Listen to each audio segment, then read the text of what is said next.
Good afternoon, everyone. Thank you to the Encore Palm Beach County Words of Wisdom special event. Today's topic is leadership development, building bridges across an intergenerational workforce. We have a very special guest today, Kelly Merbler, and she will be sharing more about herself. So without further ado, Kelly, it's all yours. Oh, hi, everybody. It's so nice to be here with you. And Encore Palm Beach County, I just really appreciate your association and what you're doing for those out here in our community. So thank you so much for all you give back to help others and serve.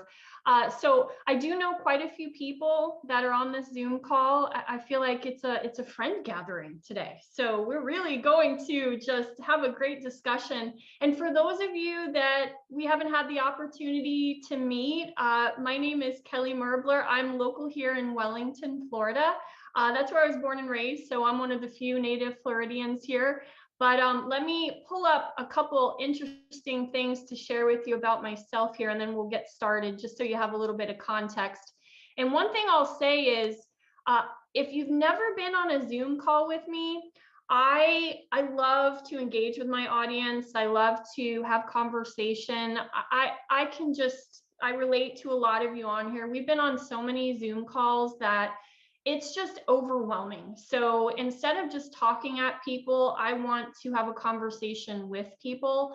And I encourage you to ask questions along the way. Don't feel like any question you have is a dumb question. That's how we learn. And I may not even have the answer sometimes, but someone in this room may have the answer that you're looking for based on their experience. So the more we interact with each other, the more we're going to learn together. And heck, I look forward to learning from all of you today. So here's just a few fun facts about me. So I am a certified Gallup strengths coach, and you may say, what the heck does that mean? But I discovered what my natural strengths were about 6 years ago, and I list them always when I speak to audiences, because I always want to share with you, what am I really good at that I've learned about myself in my own personal development. So Gallup developed a personal profile that identifies our most dominant strengths. And they have been doing this with individuals, and coaches have been using this with individuals and organizations for decades now. And when I discovered what I did best, I really used that to my benefit to kind of build the career that I was really most excited about having years ago, when I found that I wasn't as excited to go to work on a daily basis as I used to be. But what I do really well is I'm futuristic, which means I really have ease in seeing what can be created. I'm someone that has a very visionary mind. I'm also someone that they call a maximizer. I'm someone that really loves working on something and taking it from good to excellence. It's something I just can't live in mediocrity. It's just who I am. I'm someone that has a strong talent within belief, which that means that I have a very strong sense of core values, and the work that I do has to be connected with work that I feel is meaningful and has purpose, connected with what I feel is meaningful and has purpose. I'm also what they call an arranger. An arranger is someone that can juggle many multiple things at once with great ease and be able to figure out how to make the most production out of the people I have around me on a team and put them in the best spots. And my favorite strength that I have is called activator. And what that means is I'm someone that very naturally has the gift of inspiring others and getting them to take action to create momentum on goals and dreams that they have. I'm just like a lot of you in the room. I'm a mom. I don't know if some of you have kids in the room, but I'm a mom of 2 teenage boys. So I'm going through the teenage years right now. And if anybody else is experiencing that, I'll buy you a drink whenever you want. Let me know. My 2 boys are Evan and Cole. For those of you that don't know me, one thing you want to know about me right away, I am addicted to coffee. I am a Starbucks junkie. I love it, but I'm also passionate about developing leaders. I really discovered that it's not just a job, it's really my calling in life. And about 4 years ago, I will celebrate my 4th year in business as an executive coach and leadership development consultant, where I help organizations develop their leaders, and I help leaders become the best version of who they already are through the strengths that they have. And that's really what my calling is. I'm also someone that I'm the founder of Coffee with Kelly. We're going to talk about that later in the program, and something that I love sharing with those of you out here and any audiences that I speak with, because I think it'll resonate with a lot of you in the room if you're looking to build a network. So the first thing I want to ask, and please come off mute or put it in the chat, but I'd really love to get a feel as to why you decided to come to this particular Zoom meeting today. What was it that the title or the topic really spoke to you about? What resonated with you? And what do you want to learn today when it comes to building bridges across generations? So raise your hand if you have something you want to share. And if not, Melissa, I'd love to know what made you decide to come on today. I don't normally see you at the lunch hour. So what brought you here today, Melissa?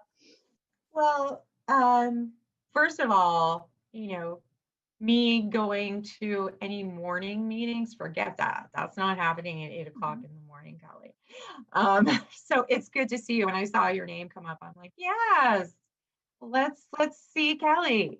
And honestly, I just wanted to listen and see if I could give any input. I have 2 men who are in their 20s, who are in the working environment now. And if there's anything that I can share from being a mom of those kids, I'd be more than happy to. Perfect. Thank you, Melissa. You're always willing to add and share. And Melissa's a great person to network with. If you don't know her, definitely connect with her. And in the chat, I see Lisa says she leads a team of women and everyone comes from all different backgrounds. So creating common goals that excite everyone is a challenge. That's reality, Lisa. Absolutely. So I love that you shared that. Let me just scroll down. Anybody else that wants to share, what's your greatest challenge right now when it comes to building bridges with other generations? I'm going right into New York, guys. We've got people from all over the world today. We got Trinidad and we got New York City here. So Ariel Boverman, she's a great HR leader, HR business partner that has worked in amazing organizations. And I'm curious, what is your biggest challenge when it comes to building bridges? Well, I'm actually a wannabe millennial. There's this generation, I'm in my late 50s, and there's this generation, it's like, I don't know, we're like the sandwich. Like we really, really want to be millennials, and we don't want to stop learning and all of that. So, I think the biggest challenge right now, because I tend to get along with most millennials because I want to know everything that they're doing, and they get excited about that. I think the biggest challenge is my age group, which I don't want to admit that I am, but I, believe it or not, find I have a little bit more of a problem communicating with the older generation. And it's not us older, it's people that have a different mindset. Their mindset is not a growth mindset.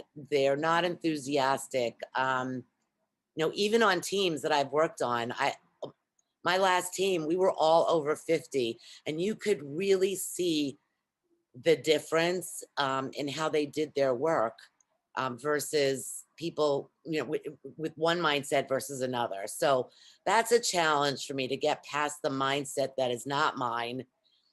Of, yes, I want to learn this new technology. I want to keep up to date. I can multitask. There's all these things that I can and want to do, when in fact there are some people that, oh, I can't do it. I don't want to learn it. I'm not technical. So I struggle with that. Even when I was younger, I struggled with people my own age saying, oh, that's not my job, and I don't want to learn that. So I don't know. Is that a valid struggle? Yeah, I think that's what a lot of people struggle with. And that's why I wanted to kind of open the conversation there, because there's a lot of us that can relate with each other. And, let's start with this. If it were easy, everybody would be a leader. Everybody would lead people, because we're not dealing with like widgets and things like that. We're dealing with humans. We're dealing with people that have emotions and feelings. And as we go through this conversation, what I'll do is, I have been studying leadership for a good, like truly studying, like all in for about 6 years right now. Working with a coach, working with a mentor. I do a lot of reading on different generations. I do a lot of interviews with different generations, and I worked with a lot, and I currently work with a lot of organizations in building cultures around different generations. So what I'll do today is at least share with you from my perspective. It doesn't mean it's the only perspective by any means, but all I can do is just share with you what I have learned, and see if that helps you understand a little bit more. And we'll go. I mean, a lot of times there's a lot of stereotypes out there as well. Maybe that's why you're here today. For people that are over 50, that if I'm over 50, no one's going to hire me if I'm going into an organization where they're hiring millennials. And I hear that a lot. I spent 21 years in recruiting prior to leaping to create my own business. And I can tell you, in those 21 years, I interviewed thousands of people, and I worked with thousands of companies over the years, and I saw everything. And let me just put it out there, because it's a fact. The ageism does exist. Ageism does exist. But does it mean that you're never going to find something, that a millennial will never hire you? And millennial is not even the term that everybody are talking about right now. It's now everybody's shifting to Gen Z, which is the generation before or after the millennials. So you're going to hear a lot more about Gen Z, or iGen as they're called as well. And I love the fact, I'm looking in the chat, we also have a millennial on this call, and I love that, because that's how we start learning together. When we start coming together in different generations and sharing kind of what our thoughts are and our perspectives, that's how we learn from each other. And that's a lot of how I've really learned to coach and lead different generations. And so Amanda shared, as a millennial, I'd like to learn how to extract the most of the baby boomer employees who do not feel comfortable operating in a fast growing tech workplace. Techniques to empower them and use their strengths. So guys, that's where maybe somebody in this room can also help and share your perspective as well. So now that we've gotten that out there, let's just have a conversation. So let me move. So my first question that I want all of you to think about, whether you're a baby boomer, a Gen Y, a millennial, a Gen Z, whatever you are, what can you change? What can you start to change yourself? And a lot of times, I'm going to use myself as an example. When I was leading a team, I had a very broad generational team where I had 2 baby boomers on my team, I had 2 millennials on my team, and I had 2 of Gen X on my team as well. And it was a smorgasbord. It was a mix. And as a leader, I thought that, hey, I'll just lead everybody the same. And as long as I treat everybody fairly, then we'll all just, you'll get what we need done. And that was the wrong perspective and the wrong approach to leadership. I learned very quickly, because we all don't learn in the same way. We all don't have the same desires, and we all might be looking for something very different based on what we value most.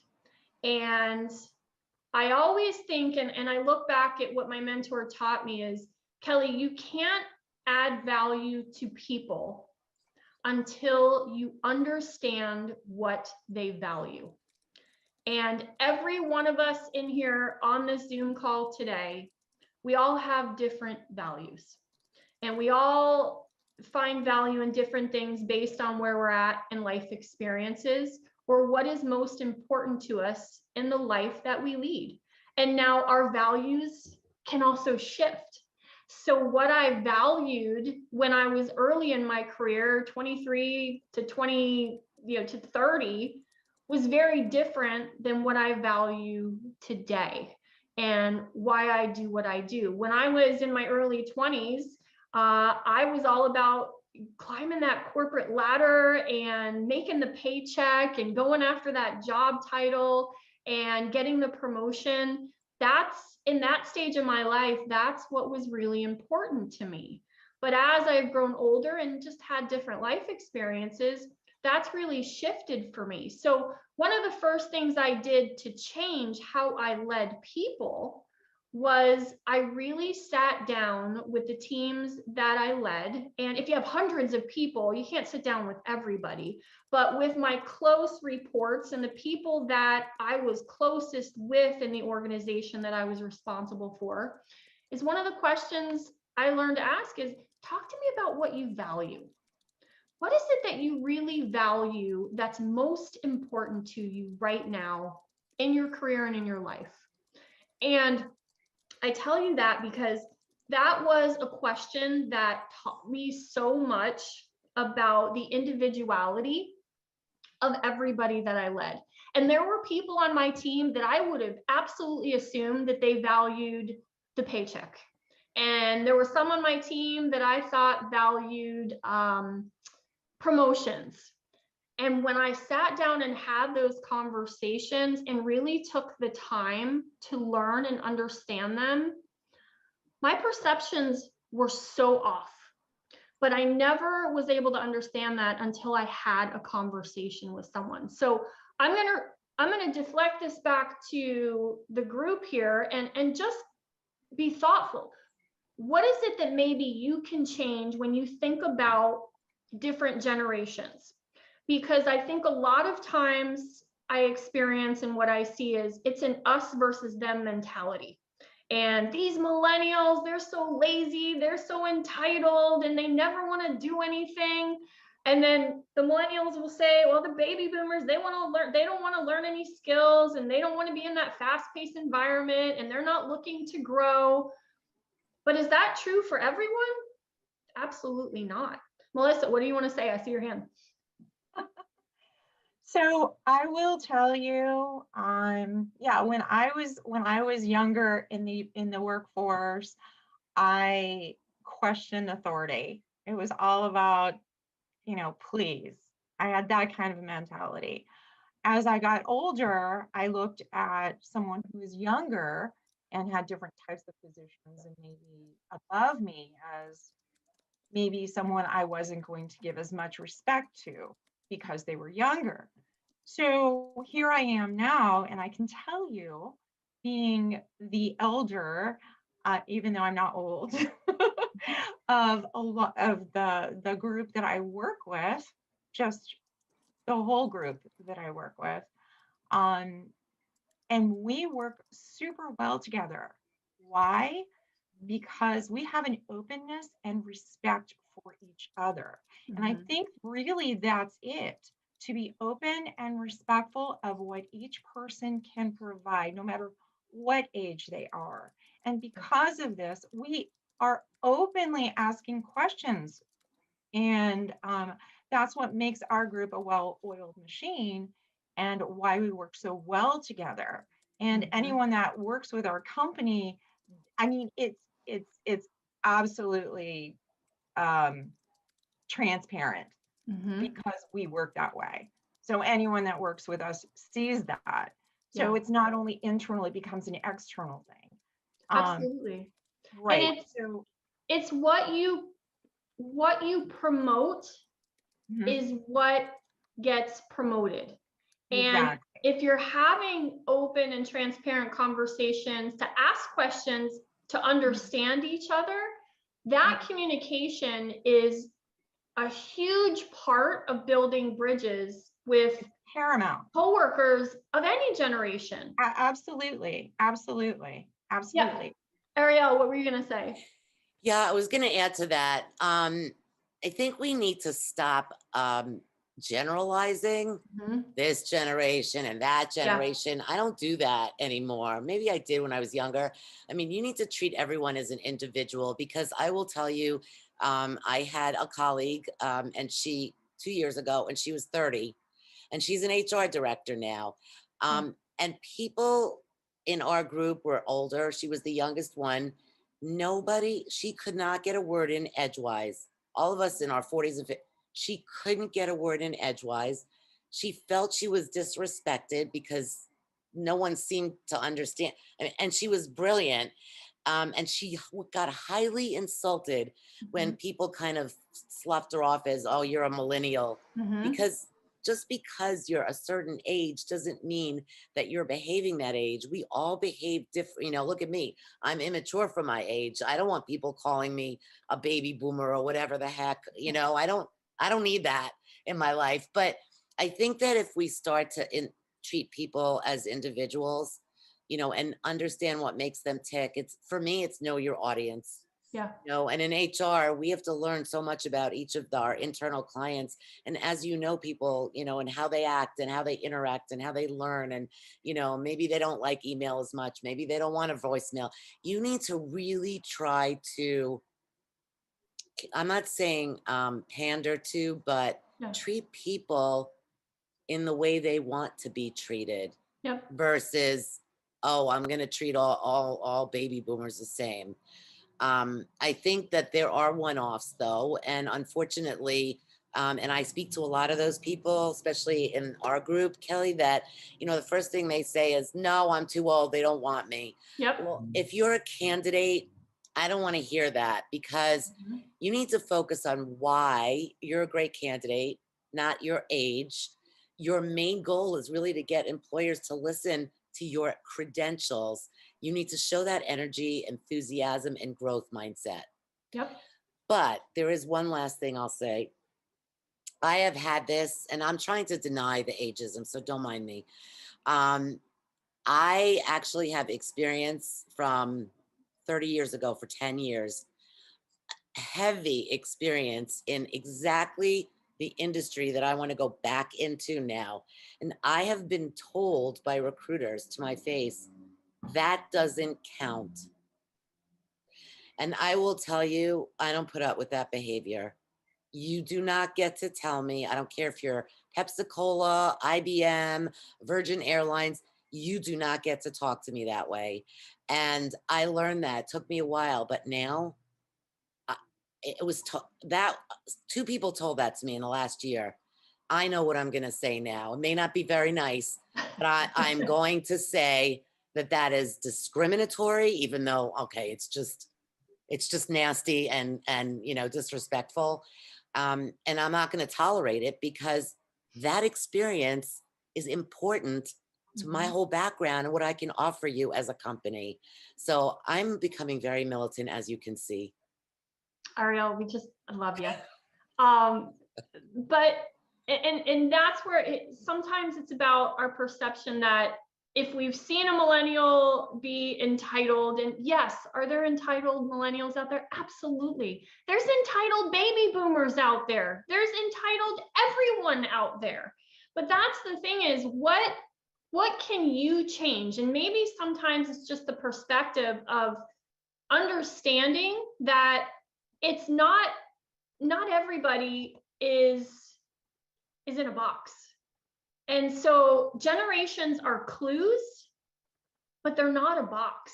And the more we understand, and I work a lot with organizations on how to understand how to get the best out of their people, not the generation, the people.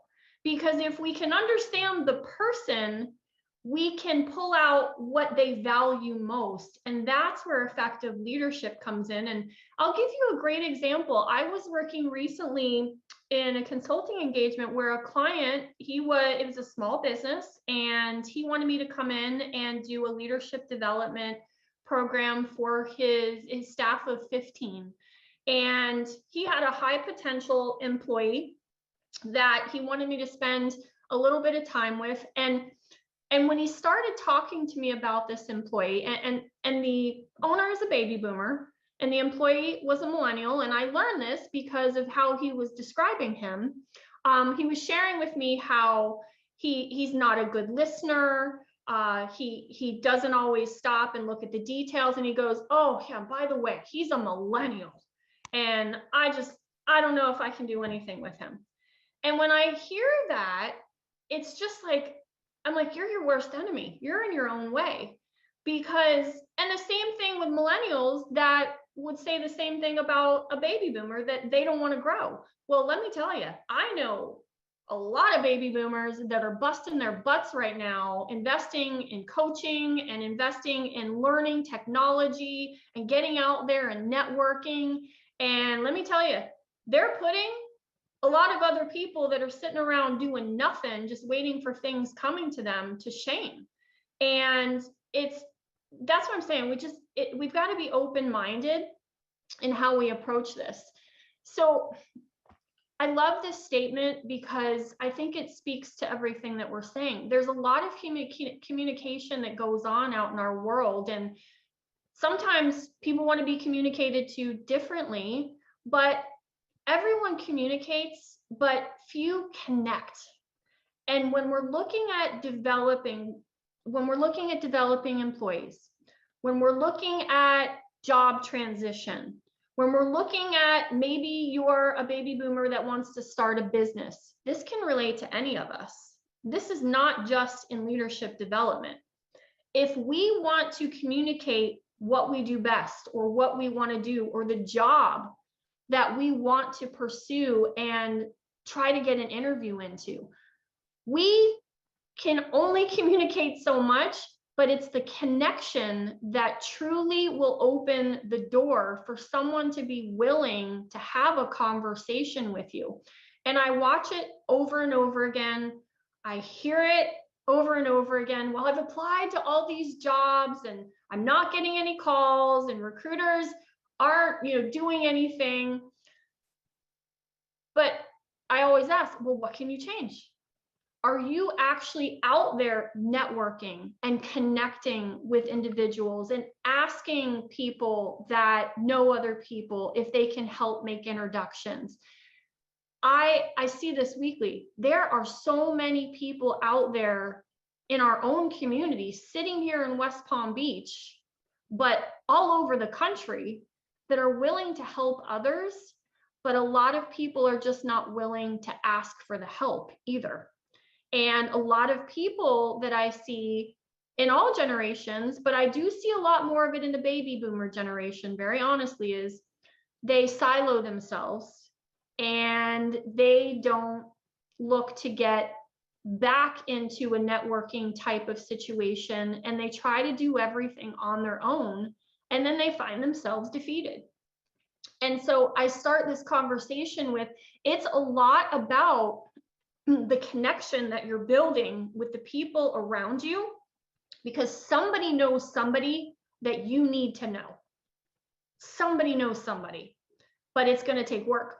And a lot of the work that I do also, so I'll share this with you because this really just kind of brings it in. And if we understand more about the different generations of what our workforce is starting to go towards, and it's already there for the most part, but the millennials are the largest piece of our workforce population in America. And in 2 more years, they're going to be 75% of our workforce.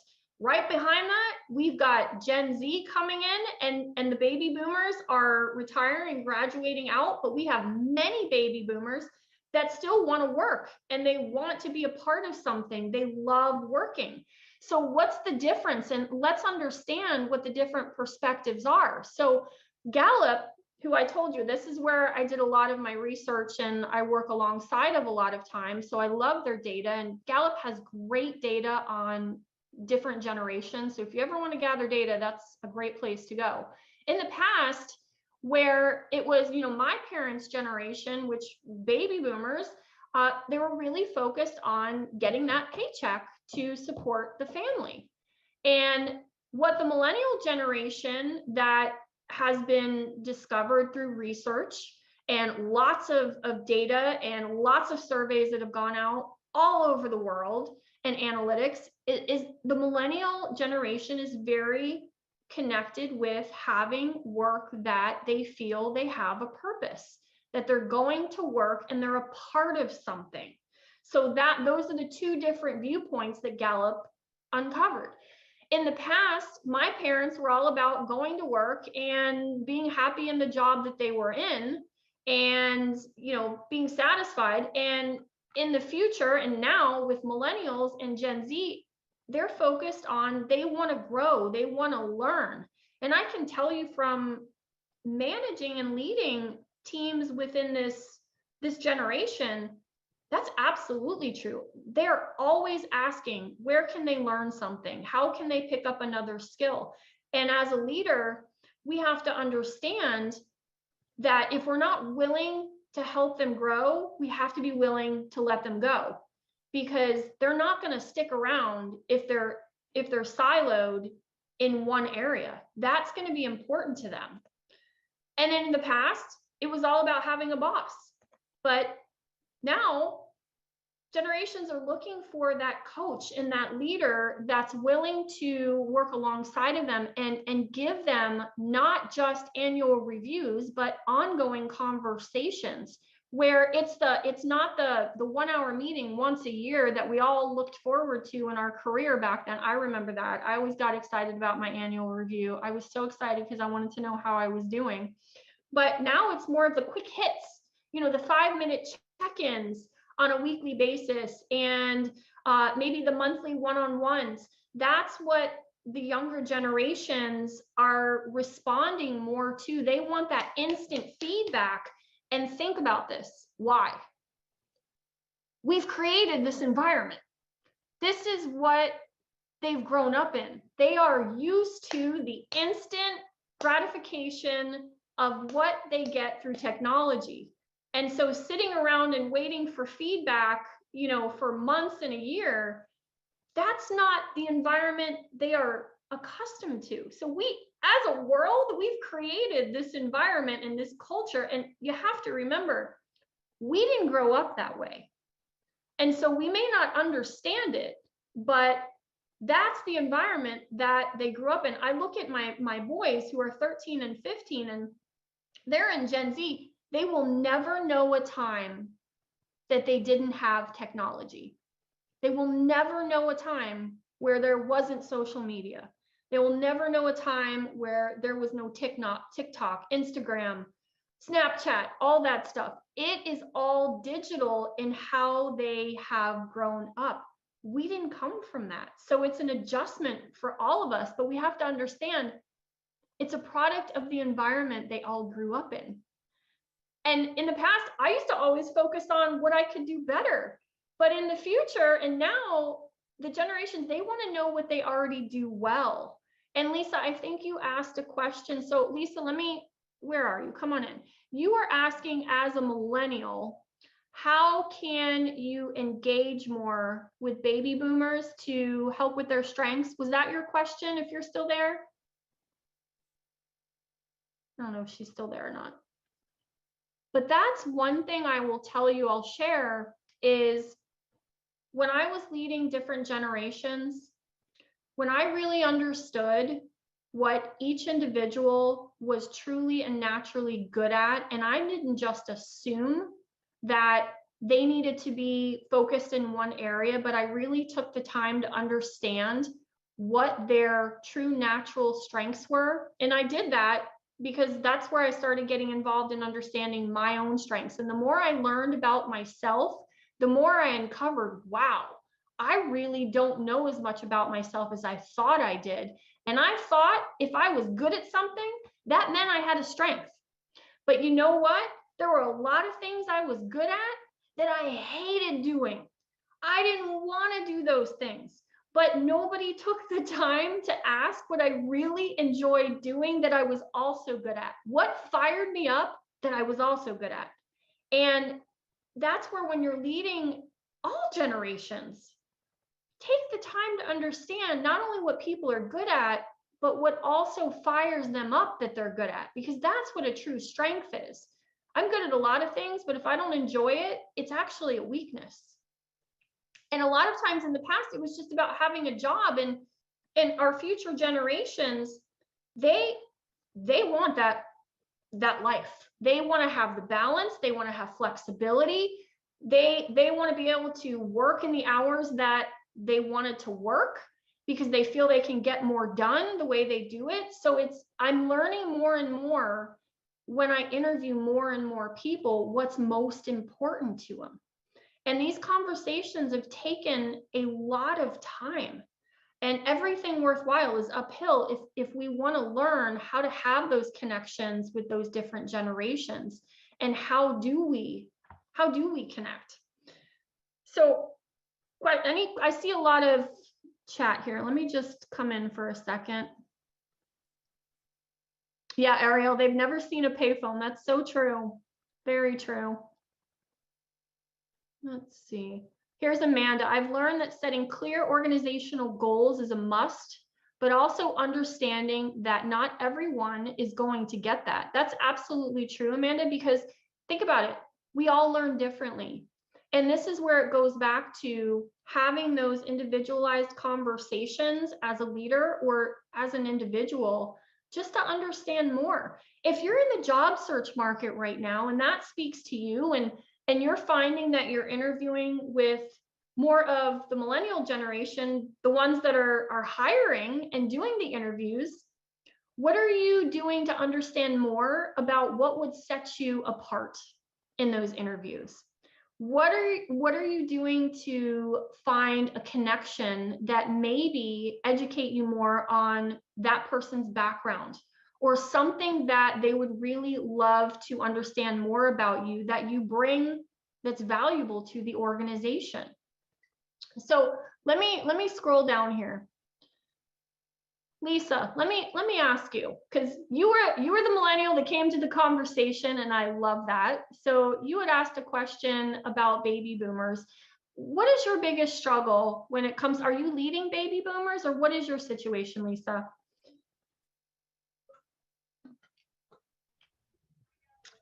So I'm leading everybody from like 18-year-olds to like baby boomers. Mm-hmm.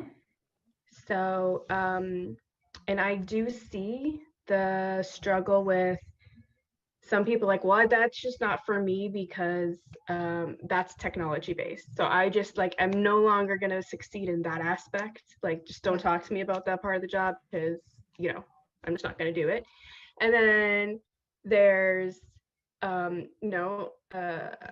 I have people who are just so focused on technology and that's all how they want to run their job. So I'm kind of like trying to find this umbrella, which I think is interesting because I myself am like in the gap between like, am I a millennial?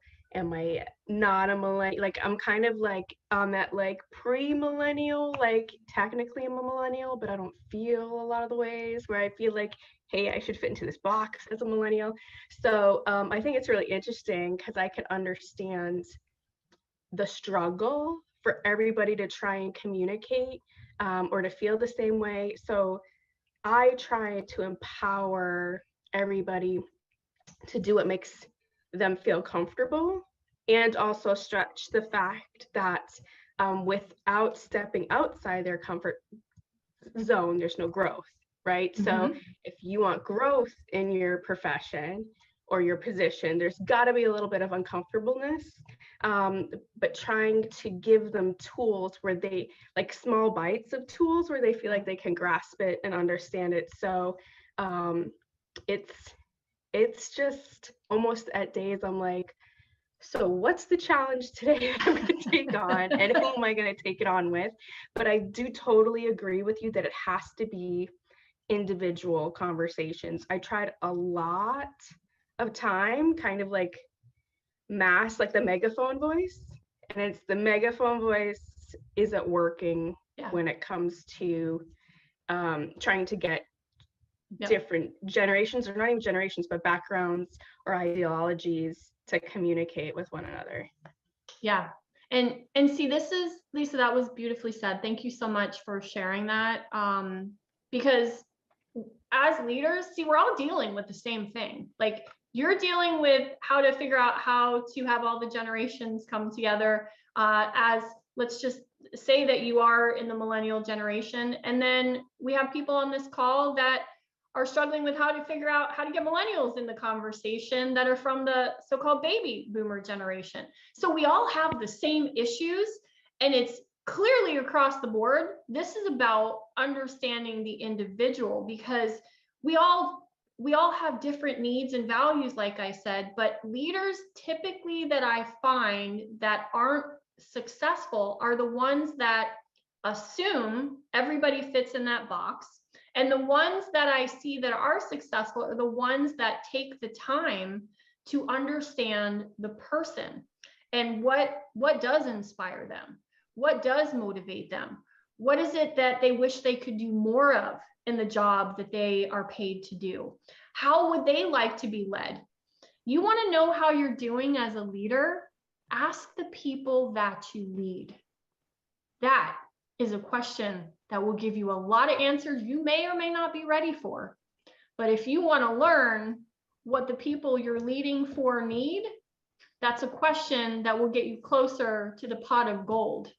Because if you create a safe and transparent culture where people can share and have honest conversations respectfully, and there's misunderstandings that are going to happen in the workforce. The baby boomers don't understand the millennials, and the millennials don't understand the baby boomers. Now the millennials are making fun of the Gen Zs coming in and saying they're so needy. I'm hearing that now too. And you have to handhold them. But it's all that myth of that's how everybody is, where there's not full truth behind that. So do we have any other comments in here I want to address as well? And then I want to talk about, okay, what do you do now? Lisa says, we sometimes try as leaders to get everyone to conform to a program. That's absolutely right. And it does stunt, because what works for you doesn't necessarily mean that's going to work for me.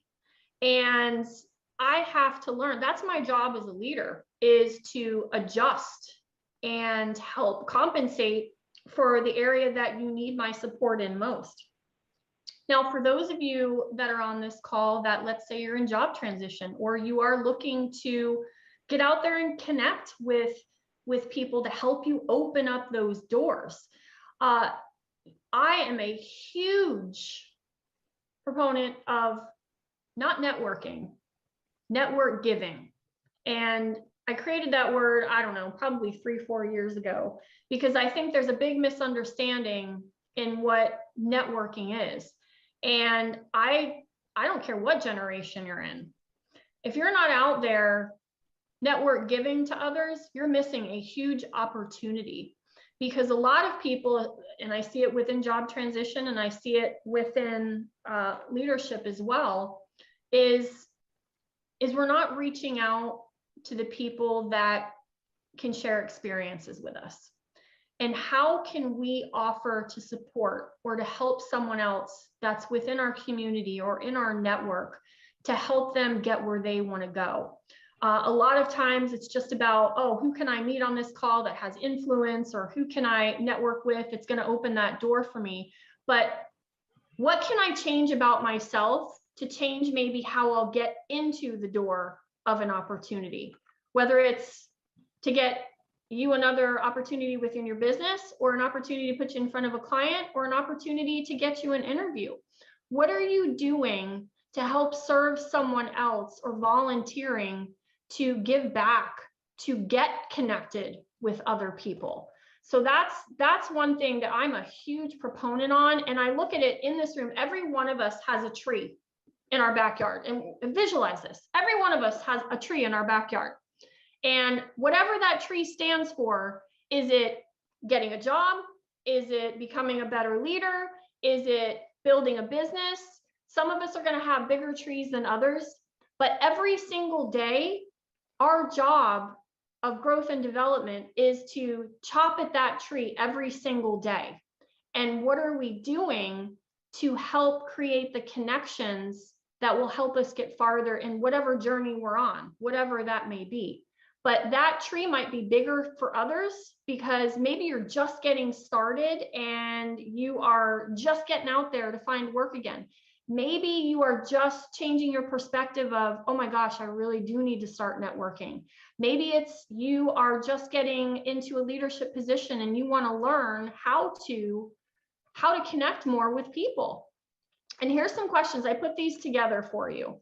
So my tips for you, let me move this over for a second. Okay. Where am I networking consistently? Ask yourself that. Where are you networking consistently? If you're looking to make connections with different generations, to understand more about different people and be connected with different people of all ages, of all experiences, where are you networking consistently? There's two words I started thinking about recently when it comes to connecting with people. Now, let's use LinkedIn as an example. You're probably connected to a lot of people on LinkedIn if you're using that platform. Are you connected with them? And I say that there's a difference because I'm connected to a lot of people on LinkedIn, but I'm also connected because of intentionality with a lot of people on LinkedIn of different generations. Because I've taken the time to reach out to them and connect with them and ask them questions so I understand more about who they are and what motivates them. How do they like to be led? What is it that drives them nuts in leadership? And what do they want to see in a leader? I talk to a lot of recruiters. What is it that they would love to see in more job applicants as well that they're not seeing right now? And how can people get out of the pile? Here's another question. What organizations am I serving that will connect me to the right people? Who do you want to get connected to? If you're in the job market, where are the organizations that will help you get connected to the right people? Now, I know Encore has a great source of resources for you to get connected in nonprofits or boards or nonprofit opportunities, but there's so many resources if we're really taking the time to be resourceful. And these are things that don't cost anything either. A lot of people think that, oh, I have to have this big bank account or I have to have the ability to pay for a membership. I'm telling you, there's tons of free opportunities out there to get you connected. What are my strengths? Am I someone that understands what I really do best that I can share with other people when I'm in a job interview, for example, of the value that I bring to an organization? Not just what's on my resume, but can I speak to that and can I share with others, a hiring manager, what I've done that would really relate to where their company is going? And also, what do I need to do to update myself to stand out? One of the biggest things I hear from the younger generation is when they do interview baby boomers, for example, is they may not have the technology or the software or the understanding of how to use the technology. Our world is becoming more technology savvy every single day. And if we're not learning and asking and doing things that will help us get more savvy on technology, we're going to have a hard time because companies are moving to more technology. So that's another question that goes back to, what do I need to do to change potentially? Do I need to maybe take a class? Do I need to have someone to be a tutor for me and show me how to use LinkedIn so I can start engaging more on social media? And there's plenty of free resources out there for that. And then my last question is, how can I add value to someone else? I always look at connecting with other people through the lens of not what can they do for me, but what can I do for them? And I will tell you very sincerely that that has been a huge part of me connecting with other people and understanding them. Because if I help someone else, it's going to come back and it's going to try to help in the end as well. So let me look through here as well. Any other questions before I give another example of a great place to network? Melissa, what are you seeing? So I just posted that that yes, a lot of not only baby boomers, but also a lot of Gen Xers are absolutely standing in their own way by not being relevant and not trying to stay relevant and not learning and taking classes, where a lot of them are. I know tons that are doing certifications, that are like, how do I stay engaged and a vital part of the workforce with the way that it's moving now? That also opens a lot of conversation with different generations. Mhm. You stay more relevant, you have a lot more to say in those conversations. Mhm. You need to know what is happening in the world.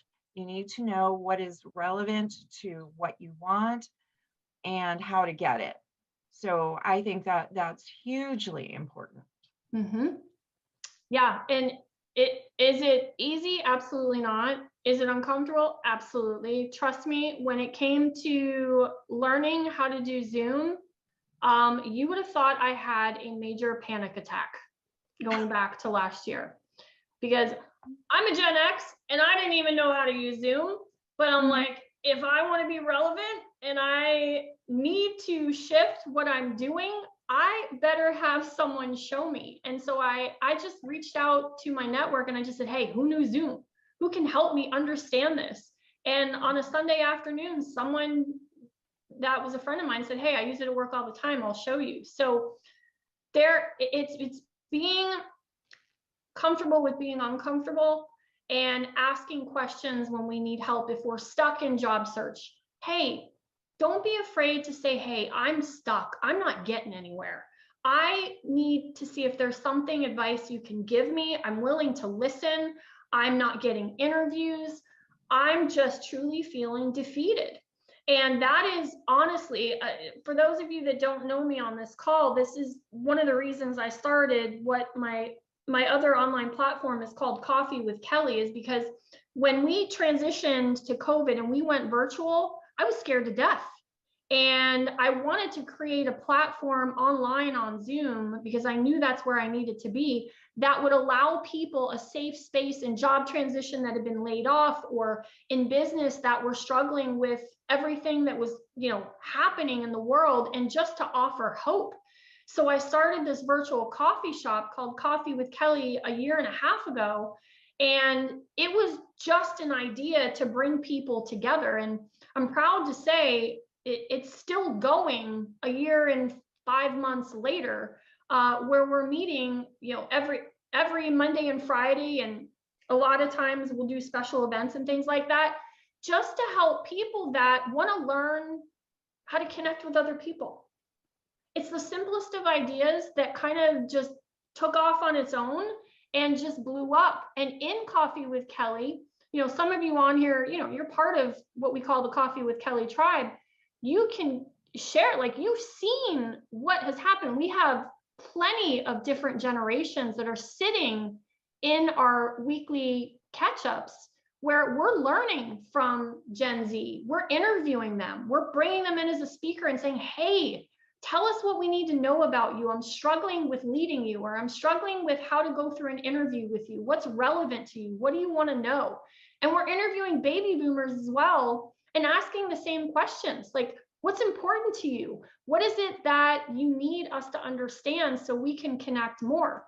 So I put that out there because I'm always open to helping other people. And there's such a great support system within Coffee with Kelly that if you're in that moment right now and you just don't know how to connect with other people and you need to get connected and have a place to go and ask questions that are in a safe space, then please, I invite you. My next one is July 30th, and I'll make sure that all of you get the invite, but anyone is welcome. And if there's, the biggest tip I can give you is right here. And this is why I almost laugh when I look at this, but everybody fell in love with this when I created it last month. I'm like, I have the best tips for leading different generations. And it's the same for all generations. It's have a conversation with them. So I think a lot of times we make it this big issue when we all need the same thing and we all want the same thing, is to be valued and heard. And if we want to connect and build bridges for all the generations, whether it's in the workforce or in our community. Just start connecting with people in different generations and ask them questions. Have a cup of coffee with them and just see what it is that you can learn about them. Trust me, I've learned a lot about leadership through having conversations with people in all different generations, and everyone is different. They're all different. So I know we're getting close to time, so I want to just open back up. And I love any of you that aren't connected with me, please, feel free. This is my social media, but hey, if you like to just send a general email, I'm all open to answering an email as well. And I'll put that in the chat for all of you, if that's your form of favorite communication. But let me come off here for a second. And thoughts, comments, questions. Yeah, I just wanted to add one thing, as always. I do find that when you're talking to, let's call them the baby boomers, me included, we tend to want to talk a lot and tell, as opposed to show by example. That's for interviews, or when you're with someone, especially someone younger. Now, I don't do this because I know it's infuriating, but even people older than me, they want to tell me so much that 25 minutes later, I've tuned out the first 2 minutes. So I want to caution everyone, no matter what ages you are, try and keep everything you want to say short and succinct, and be the one to ask the question and then listen. And of course, the other person will do the same, and you'll wind up having, I think, a more give and take conversation. So I don't know how to say that any nicer than I did, but that is a big problem of people not getting jobs. Because as an HR person for 30 years, if you don't tell me about yourself in, I'll give you 60 seconds, it's really 30, my head is already tuned out, and you really want to make an impact. So show, not tell. That's my motto for this year. Love it. Love it. And I'll leave this with you as well, but I'm constantly reading to help keep updated on future generations. And so I just got this book this weekend. I'm loving it so far, but it's called Z-Economy. And it is all about Gen Z, because you're going to start hearing a lot more about Gen Z. And like, millennials aren't being talked about as much as Gen Z is being talked about right now. That's right. We just thought we started learning about millennials. Now we got Gen Zs to learn about, and that's our children's generation. But this is how Gen Z will change the future of business and what to do about it. And there's recruiting case studies in here. This was all based on research and case studies. And so I'm learning a whole lot. It's by Jason Dorsey. He is the expert in generational study. And he runs the Center for Generational Excellence, I believe is what it's called, out of Austin, Texas. I've had him as a wannabe mentor for 5 years and just followed him and just love what he puts out there. But he's taught me a lot about generations. He's a millennial himself, and he started an organization to prove that people have misunderstandings on the generations, and he's done case studies around it to show what they're missing. And I love his research and his data. So Z-Economy, I'm going to put that in there, and the name or the author, so you have it. Karen or Christine, any questions or anything you want me to answer that you had as well? I'm going to turn it over to Karen. I know she had a few comments. Karen? Well, Still thank with you, us? everybody. I just wanted to thank everybody for attending, and of course, start out by thanking Kelly. It's great to have you here and be sharing with us the research that you've done. It's wonderful, and I wanted to thank everyone for the open and honest dialogue and communication. It's so great to be in a Zoom call, Kelly, as you started out by saying, and have a conversation, and just be able to have better appreciation, to understand and to learn. And I think we've all done quite a bit of that personal growth and development just through hearing different perspectives and sharing and learning some great resources. So we thank you, Kelly, and everybody. And we just wanted to thank everybody for participating. Encore Palm Beach County is a not-for-profit. As Kelly said, we encourage you to go to our website if you haven't yet, www.encorepbc.org. And finally, we're excited about an event we're hosting in October that you can read about on the website. And if you work for an organization that values mature workers, values intergenerational workforce, we invite you to nominate your company, because we're having the first ever Wisdom and Experience Works for Business Award event. So if you work for a company in South Florida or the Treasure Coast, you can nominate your company, because who wouldn't want to be known as a company that values all generations? So please, if you need more information, you can reach out to me. You can reach out to us through our website. So we appreciate you all being here. And Kelly, thanks for a great presentation as always, and hope to see everybody at Coffee with Kelly soon.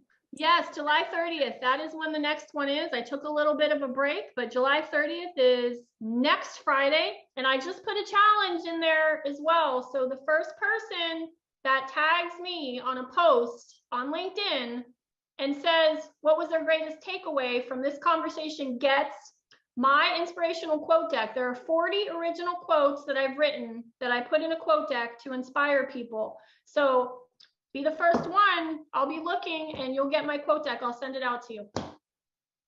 All right. Thanks, guys. Awesome. Thank you, everyone. Thank you for joining us. If you want to get more information or follow the conversation today, the recording will be up on our YouTube channel in just a few days, and that's EncorePBC.